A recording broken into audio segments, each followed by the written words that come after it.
歡迎收睇 Ryan 實驗廚房系列，我係 Ryan，一齊嚟睇下點樣整 Spaghetti alla Carbonara。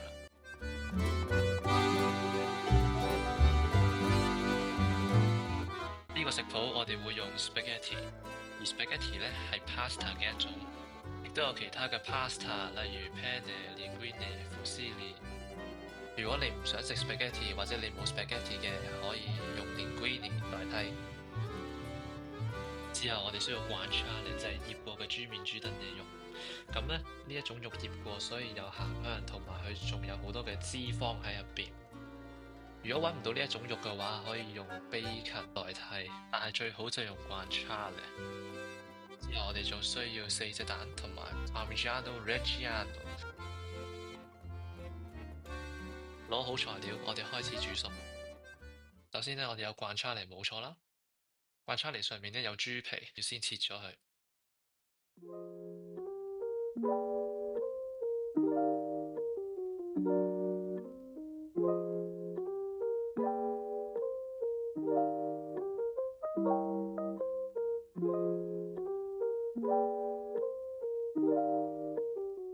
然之後將 guanciale 切成一條條。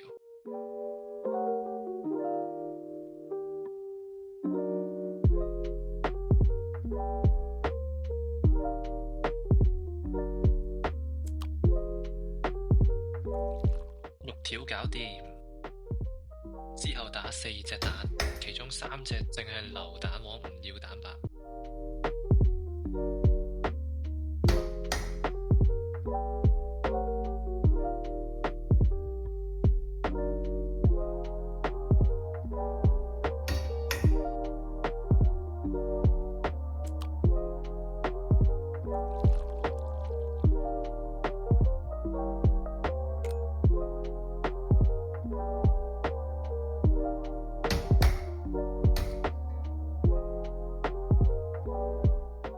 打好咗嘅嗰4隻蛋打勻，蛋白同蛋黃混合變成咗黃冚冚嘅蛋漿，順便加埋啲黑胡椒添。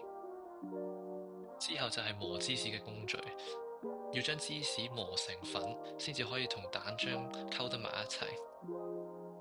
一開始嘅時候冇磨到啲芝士，所以喺發蛋嘅途中就要一邊加翻啲芝士碎。條片跟住落嚟，我會分咗好幾次落呢個芝士碎，個目的就係要將啲芝士碎同埋個蛋漿混合到去一個比較結嘅狀態，所以陣間攞呢個 pan 嚟到去撈呢一個意粉嘅時候呢，就可以整得到佢嗰個蛋汁出嚟啦。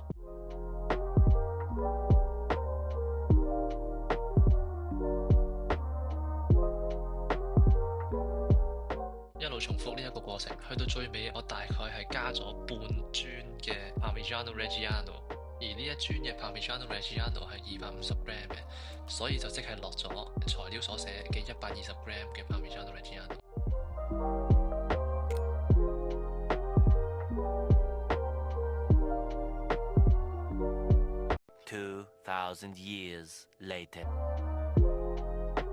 發蛋發到呢個地步，可以見得到，雖然仲有一啲水汪汪，但係蛋漿已經冇一開始嘅時候咁稀，而家已經係結咗好多。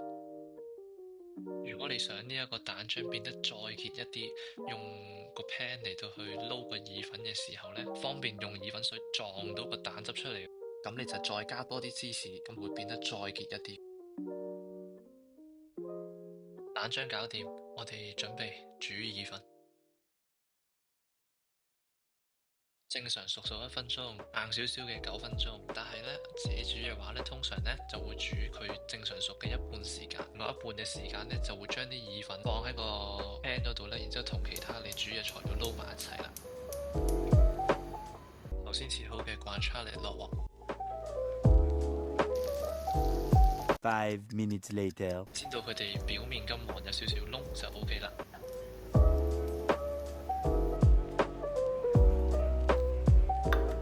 呢個時候將烚好咗嘅意粉搬過嚟個 pan 嗰度，先用煎出嚟嘅豬油兜一兜啲意粉。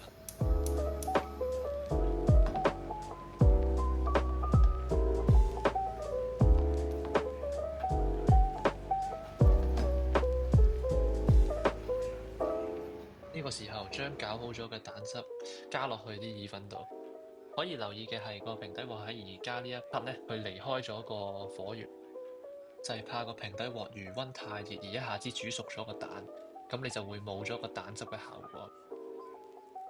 到呢一步呢，慢慢用平底鑊嘅餘溫呢，將喺意粉上面嘅蛋汁同個意粉本身呢撈勻，咁就可以上碟啦。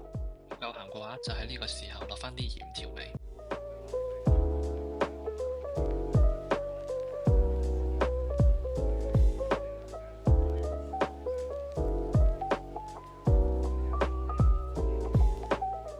多謝大家收睇，鍾意嘅話記得 comment、like 同埋 subscribe，share 埋俾你嘅朋友仔就更加好啦。